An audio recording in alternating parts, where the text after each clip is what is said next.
안녕하세요. 저는 혼자서 딸아이를 키우고 있는 여자입니다. 제가 이곳에 사연을 보내게 된 이유는 저와 남편 사이에 있었던 일을 이야기하고 싶어서인데요.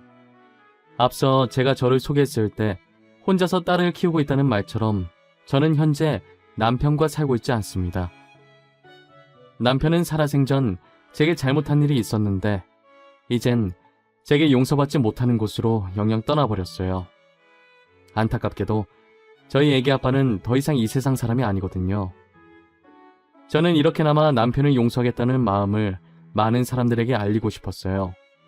그러다 보면 정말 남편이 있는 곳까지 제 진심이 닿지 않을까 하고요. 저와 남편의 첫 만남은 그리 특별하지 않았어요. 드라마나 영화처럼 운명 같은 사랑, 그런 건 하나도 없고 현실 그 자체였어요. 저희는 같은 회사에서 같은 날 입사한 동기로 힘든 일이 있으면 같이 도와주고 서로가 서로에게 위로와 희망을 주던 관계였어요. 보통의 입사 동기들과 다를 바가 하나도 없었죠. 입사 초기엔 힘이 되는 존재가 동기밖에 없으니 남편과 저는 자주 만나 술잔을 기울였어요. 둘이서 만나면 상사도 씹었다가 거래처 사람도 씹었다가 아마 안주보다 상사를 더 많이 씹었을 거예요. 저희는 회사 마치고 둘이서 술 마시러 가는 게 습관이 되었을 정도로 자주 만났었어요. 오늘은 무슨 말을 할까 머릿속에 정리하고 서로 먼저 이야기하려고 시동 걸고 그랬어요. 지금 생각해보면 참 별거 없고 직장인이라면 누구나 하는 행동인데 당시엔 얼마나 재밌고 웃기던지 이야기 꺼내려고 준비하는 서로의 모습을 보고 엄청 웃었어요. 그리고 그날따라 서로가 너무 이뻐 보이고 잘생겨 보이는 거예요.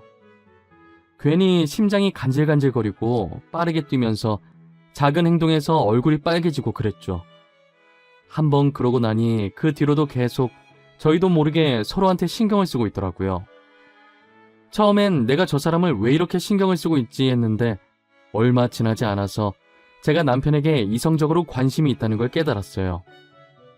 여직원들과 있는 모습을 보면 괜히 화가 나고 짜증이 나더라고요. 친구한테 이야기를 하니 저더러 동기를 좋아해서 그런 게 아니냐고 하는 거예요. 저는 손사래까지 치면서 아니라고 했죠. 나 요즘 이상해. 매일같이 퇴근해서 술 마시는 동기 있거든? 근데 내가 요즘 그 동기만 보면 머리 정리하고 있고 옷 정리하고 있다니까? 뭐? 네가? 지금도 앞머리가 어디로 뒤집어졌는지 신경도 안 쓰는 네가? 지금 셔츠 단추 하나가 중간에 풀려있는 것도 모르는 네가? 진짜네? 야, 장난치는 거 아니고 나 진짜 진지하다고. 이렇게 아무렇게나 다녀도 신경 안 쓰는 내가 동기를 신경 쓰고 있다니까? 무슨 말이 필요해? 너가 그 동기 좋아하는 것 같구만. 너도 네 마음 알고 있는 거 아니었어? 그러니까 머리도 신경 쓰고 옷도 신경 쓰는 거겠지. 이걸 입 아프게 내가 다 말해줘야 알아? 에이, 설마. 내가 그 사람을 왜 좋아해? 좋아할 이유가 없잖아. 그렇다고 그 사람한테 반할 상황이 있었던 것도 아닌데. 그건 나도 모르지. 매일 술 먹으면서 정들었나 보지. 너 그 사람이 다른 여직원이랑 있을 때 어때? 막 짜증나고 화나지?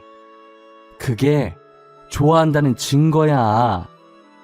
남편이 여직원과 있는 모습을 다시 생각해도 화나는 것이 친구 말이 맞았어요. 저는 남편을 같은 직장 동기로서가 아니라 남자로서 좋아하고 있었어요. 제 감정에 워낙 솔직한 사람이라 제가 남편을 좋아하고 있다는 사실을 알아차리고 거절당하든 말든 남편에게 고백해야겠다는 생각이 들었어요. 저희는 평소처럼 퇴근해서 술을 기울이고 있었고 상사를 씹어대고 있었어요. 하지만 다른 점이 있다면 서로가 서로를 너무 의식하고 있다는 점이었어요. 저는 계속 고백할 타이밍만 보면서 괜히 술잔만 손가락으로 빙글빙글 돌리고 있었어요. 아우, 정신없어. 왜 계속 술잔을 괴롭혀요? 표정도 아까부터 심각해서는. 지금 우리 평소랑 너무 다른 거 알죠? 지금 되게 어색해. 그런가? 아닌데? 저 안 심각한데? 평소랑 똑같은데? 저 사실 진혁 씨한테 할 말이 있는데요. 있잖아요. 제가 먼저 말해도 돼요? 저도 오늘 가영 씨한테 할 말이 있거든요. 저 요즘 계속 가영 씨만 보여요. 회사에서도 식당에서도 계속 제 눈에 가영 씨가 들어와요. 남편의 마음이 어떤지 확신이 없어서 제가 먼저 고백하고 빠지려고 했는데 남편도 저와 마음이 같았고 머뭇거리는 저를 보고 용기를 내서 먼저 고백을 하더라고요. 저는 놀라서 들고 있던 술잔을 떨어뜨렸고 술잔은 그대로 깨져버렸어요. 남편은 곧바로 직원들에게 죄송하다고 하고 제가 떨어뜨려 깨진 술잔을 치우고 있더라고요. 깨진 술잔을 다 치우고 다시 자리에 앉으면서 이거 거절이냐고 멋쩍은 듯 웃는 거예요. 저는 그때 너무 당황해서 저도 모르게 엄청 큰 목소리로 아니라고 좋아한다고 말해버렸어요. 당연히 쩌렁쩌렁한 제 목소리에 거기 있던 직원이며 손님이며 다 저희 쪽을 쳐다봤어요. 졸지에 저희는 거기에 있던 사람들에게 축하를 받으며 연인이 되었죠. 그렇게 사내 연애가 시작됐고 연애를 한 지 2년 만에 결혼을 했어요. 누가 더 부유하고 가난하다 할 것 없이 둘 다 비슷한 집안이라 결혼 허락받는 것도 어렵지 않았어요. 양가 부모님들도 다 좋으신 분이라 저희는 친자식처럼 아끼고 사랑해 주셨어요. 그리고 저희는 연인일 때와 부부일 때의 분위기가 다르니 2년간 연애했어도 2년 동안 신혼을 더 즐기다가 아이를 갖기로 했어요. 그 전에 저희는 다니던 회사를 계속 다녔고 2년 후 저는 임신 준비로 회사를 그만두게 되었습니다. 저는 딸아이를 낳고 계속 육아를 하고 있었는데 돌연 남편이 회사를 그만두고 온 거예요. 그동안 모아둔 돈이랑 퇴직금으로 사업을 시작하겠다고 하면서 말이에요. 남편이 하는 모든 것에 응원을 하지만 솔직히 사업이라는 게 한 번에 잘 되는 것도 아니고 의지만 있다고 해서 할 수 있는 게 아니기 때문에 반대를 많이 했어요. 하지만 저희 남편은 누구도 못 말리는 똥고집이 있었고 결국 남편 뜻대로 사업을 시작했어요. 구두 사업을 했는데 처음 시작했던 상품 중 하나가 빵 터지면서 정말 운이 좋게 사업에 성공했어요. 그리고 운뿐만이 아니라 남편의 똥고집 덕분에 성공한 것도 없지 않아 있었어요. 인기 절정인 그 제품은 저희 가족도 시댁도 디자인이 별로라고 내놓지 말자고 했던 구두거든요. 남편은 특이하게 생긴 걸수록 더 이목을 집중하고 관심이 가는 법이라고 끝끝내 출시를 하더라고요. 그런데 정말 남편의 말대로 그 구두가 유독 인기가 많은 거예요. 모든 제품을 한정판으로 팔았었는데 그 구두는 3차까지 재판매를 해도 계속 판매 문의가 쏟아져서 남편 브랜드 제품 중 유일하게 한정판이 아닌 구두가 됐어요. 날이 갈수록 매출이 늘어났고 통장에 찍힌 액수를 보고 저희 가족 얼굴엔 웃음꽃이 피었어요. 사람이 갑자기 큰 돈을 만지면 변하게 된다는데 저희는 변함없이 사이가 좋았어요. 남편도 연애할 때랑 마찬가지로 한결같이 저와 딸아이에게 잘했고요. 하지만 제 주변 친구들이 걱정을 많이 하더라고요. 야, 나 좀 걱정돼. 원래 갑자기 큰 돈 만지면 눈 돌아서 사람이 변한다잖아. 너네 남편이 지금은 안 그러지만 나중에라도 변하게 되면 어떡해? 꼭 우리 남편이 변하길 바라는 것 같다. 절대 그럴 일 없어. 우리 그이 연애할 때도 결혼한 지금도 한결같은 사람이야. 나는 그냥 걱정돼서 그러지. 조심해서 나쁠 건 없잖아. 언제 어떻게 변할지 모르는 게 사람 마음인데. 너의 오랜 친구로서 충고하는 거니까 한 귀로 듣고 한 귀로 흘리지 말고 좀 새겨들어. 아이고, 알겠습니다. 그래도 내 걱정해주는 건 너밖에 없다. 고맙다. 친구들은 남편이 언제 변할지 모른다고 늘 의심의 끈을 놓지 말라고 했지만 저는 남편을 믿었어요. 남편은 다른 사람과 다르다는 믿음이 강하게 있었거든요. 절대 변하지 않을 거라고, 어떤 일이 생기든 가정을 지킬 사람이라고 굳게 믿었어요. 10년이 지나서도 남편은 본인보다 저와 딸 생각 먼저 하는 사람이었어요. 그랬던 사람인데 점차 다른 사람이 되어가기 시작했어요. 매일 술에 찌들어서 집에 들어오길래 드디어 올 것이 왔구나 싶었죠. 당신 지금 어디서 뭐 하다가 오는 길이야? 아우, 냄새. 또 술이야? 어? 요즘 왜 계속 술에 취해서 오는 거야? 당신 원래 안 그랬잖아. 나도 술 좀 마실 수도 있지.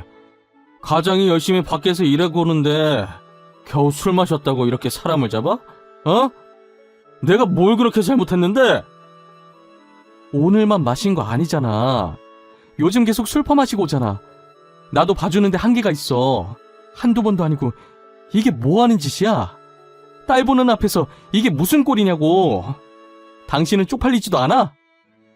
남편은 언젠가부터 계속 술을 퍼마시고 가끔은 외박도 하고 그랬어요. 그런데 이게 점점 정도가 심해지더니 술은 그냥 기본이고 외박도 밥 먹듯이 하더라고요. 이럴 거면 나가서 혼자 살려고 하니까 정말 일주일 동안 집에 안 들어오는 거예요. 근처 모텔에서 지내고 있길래 제가 억지로 집으로 끌고 왔어요. 한 번도 싸운 적 없었던 우리는 이제 싸우지 않는 날이 없게 되었죠. 도대체 요즘 남편이 뭐라고 돌아다니는 건지 알 수가 없었어요. 제가 회사 일에 관여를 안 해서 남편 회사에 아는 직원이 한 명도 없어서 물어보지도 못했어요. 매일 혼자서 손톱만 물어뜯으면서 남편이 귀가하기만을 기다렸죠. 남편은 역시나 술을 마시고 제가 누군지도 못 알아볼 정도 취해서 왔더라고요. 저를 붙잡고 3차 가자고 하는데 어찌나 술 냄새가 나던지 남편 얼굴에 토 안 한 게 다행일 정도였어요. 대충 남편을 침대에 눕혀놓고 옷 갈아입히는 걸 포기하고 겉옷만 벗겨서 정리했어요. 겉옷이 다 구겨져서 살짝 털었는데 종이 한 장이 떨어지더라고요. 펼쳐보니 남편이 술집에 간 영수증인 것 같은데 이게 일반 술집이 아닌 것 같았어요. 그때 머릿속이 번쩍하더니 제 눈이 남편의 핸드폰을 쫓고 있더라고요. 뭐가 그렇게 소중한지 남편이 휴대폰을 두 손으로 꼭 쥐고 있길래 뺏어 들었어요. 이미 술 취해서 인사불성이라 제가 휴대폰을 뺐는지 뭘 하는지 전혀 몰랐어요. 저는 남편 지문으로 휴대폰 잠금을 해제했고 제일 먼저 메신저를 들어가 봤어요. 사업을 하니 아무래도 연락하는 사람들이 많았는데 의심스러운 사람은 없더라고요. 괜히 의심한 건가 싶어서 다시 남편 손에 휴대폰을 쥐어주려고 했어요. 근데 그 순간 알림음이 들리는데 메신저 창이 잠깐 떴다가 순식간에 사라지더라고요. 제가 얼마 전에 불륜에 관한 내용의 프로그램을 본 적이 있었어요. 거기서 봤던 내용인데 요즘은 비밀 메신저라고 해서 알림이 왔다가 순식간에 사라져서 본인이 직접 따로 그 메신저의 잠금을 해제하고 확인을 해야 한다더라고요. 저도 TV로만 봤지 실제로 목격하게 될 줄은 꿈에도 몰랐어요. 하지만 제가 비밀번호를 몰라 그 메신저 잠금을 풀어볼 수가 없었죠. 저는 남편 겉옷에서 떨어졌던 영수증을 몰래 챙겨서 그 술집에 찾아가 보기로 했어요. 매일 술을 마시고 오니까 다음날에도 분명히 갈 거라고 예상했어요. 그래서 다음날 저녁에 찾아가 보니 역시나 남편이 거기서 술을 마시고 있더라고요. 옆에 여자 하나 앉혀놓고 둘이서 술잔을 기울이고 있는 거예요. 그 모습을 보는데 예전 저희 모습을 보는 것 같아서 너무 화가 났어요.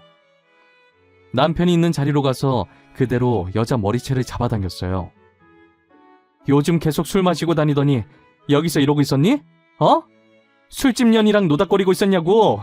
하필 바람이 나도 왜 이런 술집 년이야. 이 아줌마 뭐야. 다짜고짜 내 머리 왜 잡냐고. 오빠, 이 여자 뭐예요? 아닌 여자예요? 머리 좀 놔봐요. 아닌 여자? 네가 오빠라고 부른 남자 와이프다. 너 아주 잘 걸렸다. 안 그래도 스트레스 받는 일 많았는데 잘 됐네. 오늘 다 같이 죽자. 이리 와. 머리 좀 놔요. 내 머리 다 뽑히면 아줌마가 책임질 거야? 계속 이러면 나 아줌마 폭행죄로 신고할 거야. 그런 줄 알아. 내가 무서워할까봐?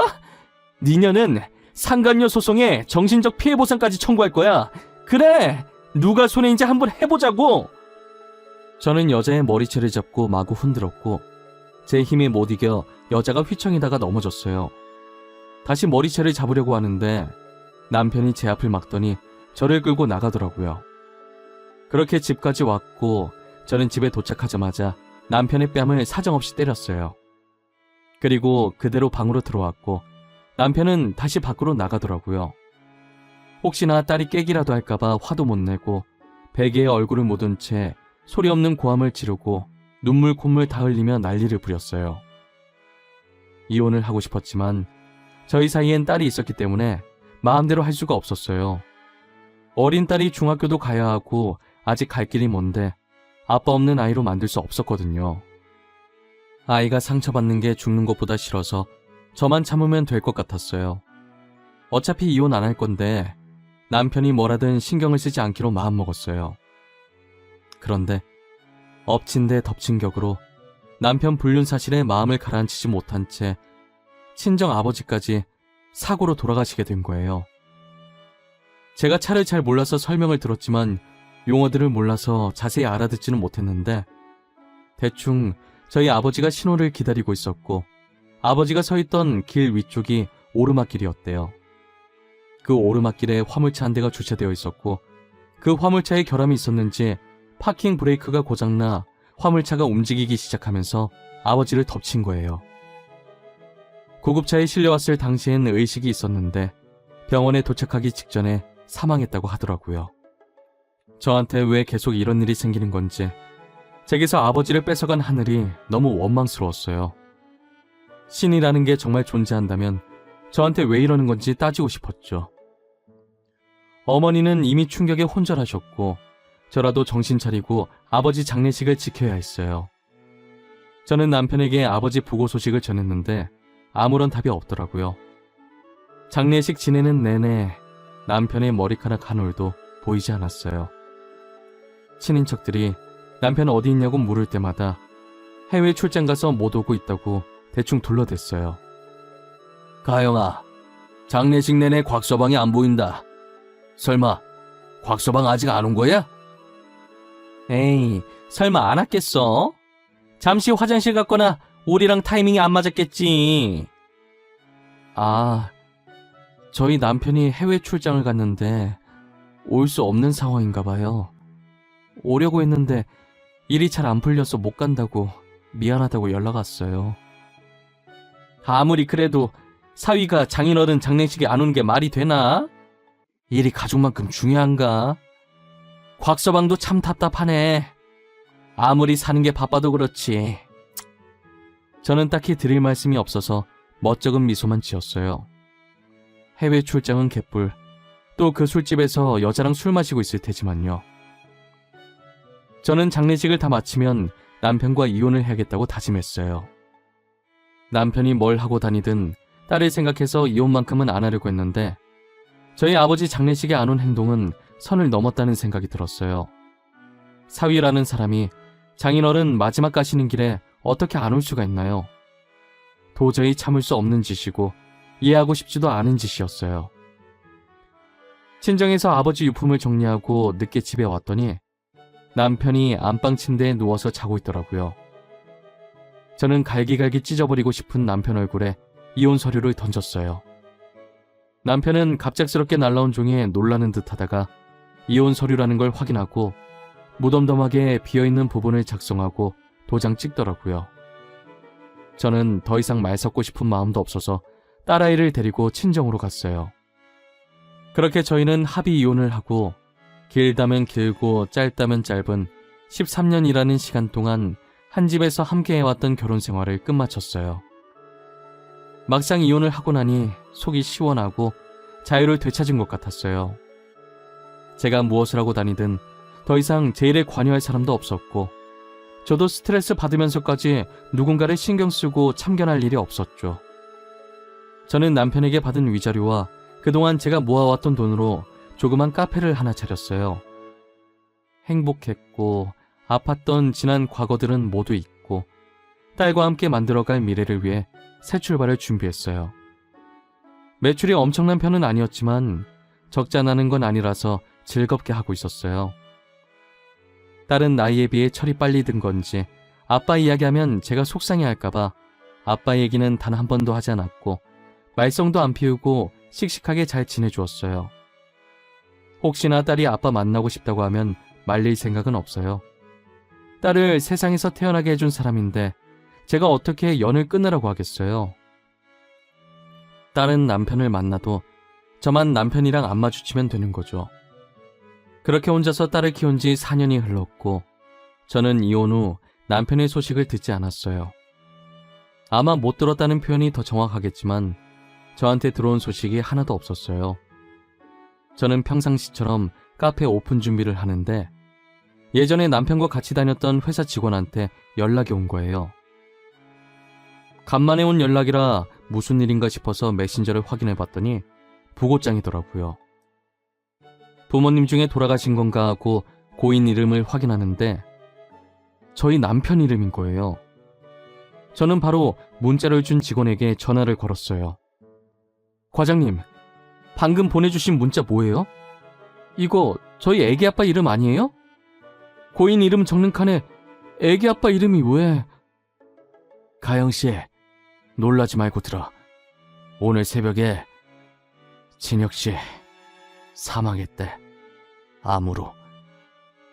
나도 가영씨랑 진혁씨 이혼한 거 알고 보낼까 말까 고민 많이 했는데 안 보내는 건 예의가 아닐 것 같아서. 아, 네. 그러셨구나. 잘하셨어요. 보내주셔서 감사해요. 인사가 늦은 것 같은데 잘 지내세요? 나야 뭐 똑같지. 여전히 회사 잘 다니고. 에휴, 이런 일로 연락하게 될 줄은 몰랐는데. 미안해. 이혼한 사이긴 하지만 그래도 애 아빠니까 잠깐 들렀다가 나도 퇴근하고 들러야겠네. 알겠어요. 알려주셔서 진짜 감사해요. 다음에 시간 되면 한번 봬요. 고인이 정말 애기 아빠가 맞았고 새벽에 암으로 세상을 떴다더라고요. 저는 놀라서 일이 손에 잡히지 않았고 다른 직원에게 부탁하고 집으로 돌아왔어요. 4년 만에 듣는 소식이 부고 소식이라니 너무 충격이었어요. 남편 장례식장에 가야 하나 말아야 하나 고민을 엄청 많이 했어요. 솔직히 아버지 장례식에 안 온 게 괘씸해서 안 가고 싶은 마음이 컸거든요. 그런데 과장님 말처럼 애기 아빠고 같이 산 세월이 있는데 안 가는 건 인간의 도리가 아닌 것 같더라고요. 저는 딸의 학교에 전화해서 담임 선생님께 사정을 설명드린 뒤 조퇴를 시켰고 딸이 집에 들어오자마자 검정 옷으로 바꿔 입히고 장례식장으로 향했어요. 아직 낮이라 퇴근 시간이 아니다 보니 사람이 별로 없고 한적하더라고요. 시어머니는 저희를 발견하고는 와줘서 고맙다고 조심스럽게 끌어안아 주었어요. 보조금 넣고 절만하고 나오려고 했는데 시댁 식구들이 밥이라도 먹고 가라고 저희를 붙잡는 거예요. 딸도 배고프다고 먹고 가자고 해서 억지로 앉아서 밥을 먹고 있었어요. 딸은 정말 배고팠는지 제 것까지 해서 밥을 2그릇이나 먹더라고요. 저는 도저히 목구멍으로 밥이 안 넘어가서 한 숟가락밖에 먹질 못했어요. 딸에게 국을 조금 더 주려고 그릇을 들고 일어났는데 누군가 저를 찾더라고요. 입구로 나가보니 배달원 한 분이 꽃바구니를 들고 서 있는 거예요. 저를 왜 찾냐고 하니 남편이 제게 보냈다고 하면서 받으라고 하시더라고요. 남편 죽었는데 어떻게 보냈냐고 했더니 배달원은 자신도 그것까진 모른다고 했어요. 저는 형형색색의 꽃바구니를 들고 들어왔어요. 제가 들고 있는 꽃바구니를 보더니 저마다 한마디씩 하더라고요. 장례식장에 저 꽃은 좀 아니지 않아? 알록달록한 게 여기랑 전혀 안 어울리는데 무슨 생각으로 여기서 저런 꽃 배달을 받은 거래? 죽은 남편이 보냈다잖아. 그게 가능한 일인가? 죽은 사람이 배달을 어떻게 보내? 사람이 언제 죽을지도 모르는데 자기 죽을 날 알고 미리 주문한 건 아닐 테고. 누가 장난친 거 아니야? 남의 장례식장에 엿먹으라는 것도 아니고 뭐 하는 짓이람? 저건 죽은 사람한테 예의가 아니지. 안 그래? 사람들은 꽃바구니를 가리키면서 수근수근거렸고 저는 당황해서 어쩔 줄 몰라 하고 있었어요. 그런데 딸아이가 꽃바구니를 유심히 보다가 꽃 사이에 껴있던 편지를 꺼내더라고요. 편지 봉투에 제 이름이 적혀있는데 남편의 글씨체가 맞았어요. 저는 조심스럽게 봉투에서 편지를 꺼내 보았어요. 남편의 글씨체가 한 장 가득 빽빽하게 적혀 있더라고요. 남편이 뭐라고 쓴 건지 내용을 찬찬히 읽어보고 저는 입을 틀어막고 울었어요. 남편이 변하기 시작했을 때 남편 회사가 위태로웠었더라고요. 저는 회사 일에 전혀 관여를 안 해서 몰랐었어요. 혹시나 회사가 망하면 빚덩이에 안게 될 텐데 저한테까지 피해갈까봐 그 전에 저와 이혼하려고 일부러 바람피고 저희 아버지 장례식장에도 나타나지 않은 것이었어요. 그래도 마지막 가시는 길을 봤다고 하더라고요. 저희가 납골당으로 갈 때 몰래 뒤에 따라와서 저희가 간 뒤 아버지께 인사를 하고 갔대요. 그리고 딸은 남편이 저와 왜 이혼을 하려고 했는지 알고 있었고 저한테 말하려고 했지만 남편이 신신당부하는 바람에 말을 못했다고 하더라고요.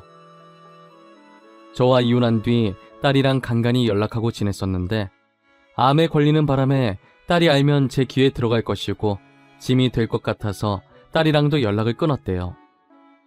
그리고 죽기 전날 쓴 편지인지 내일 아버지께 가면 제대로 사과해야겠다고 장례식장 못 가서 죄송하고 저를 끝까지 못 지켜줘서 죄송하다고 빌겠다고 적혀 있었어요. 엄마, 내가 미안해.